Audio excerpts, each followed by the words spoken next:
শহর ফাঁকা। এটি আমরা জেলা পরিষদের সামনে রয়েছি, রংপুর জেলা পরিষদের সামনে। এই সময়টুকুতে খুব স্বাভাবিক অবস্থায় বেশ শহরের চাপ থাকে, যেহেতু সারা দেশব্যাপী ছাত্রদের দ্বারা আন্দোলনের একটি আহ্বান করা হয়েছে। তার ভূমিকা যেমন আমরা দেখছি, ট্রাক ঢুকে পড়েছে, অর্থাৎ শহরে দিনের বেলায় ট্রাক ঢোকা পরিপূর্ণভাবে নিষিদ্ধ, কিন্তু যেহেতু এখন আর স্বাভাবিক সময় নয় তাই ট্রাক পর্যন্ত ছেড়ে দিয়েছে। আর শহরে পুলিশের অবস্থান, অর্থাৎ এই আন্দোলন কেন্দ্রিক যে পুলিশের অবস্থান, সেই অবস্থান আমার কাছে এখন পর্যন্ত চোখে পড়ে নাই।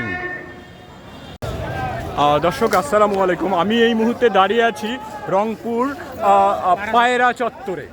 তো পায়রা চত্বর রংপুরের অন্যতম ব্যস্ততম একটি পয়েন্ট। তো সেই পয়েন্টে অলরেডি এখানে দখল নিয়ে নেওয়া হয়েছে সাধারণ মানুষ।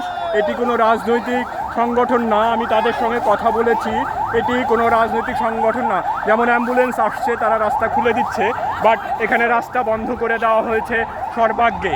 আর বাস্তবতা, আমরা এখানে কোনো পুলিশের উপস্থিতি এখন পর্যন্ত দেখতে পারিনি, বা কোনো টাইপের সাংঘর্ষিক কোনো রূপ আমি দেখতে পারিনি।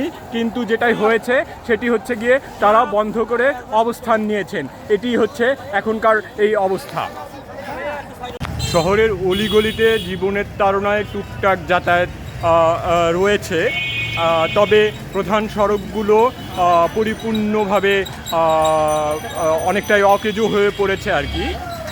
বিশেষ করে যেটা লক্ষণীয়, পুলিশের কোনো উপস্থিতি নেই এক, দ্বিতীয়ত আওয়ামী লীগের কোনো যারা নেতৃত্বে রয়েছেন রংপুরের, তাদেরকে এখন পর্যন্ত আমার চোখে পড়ে নাই।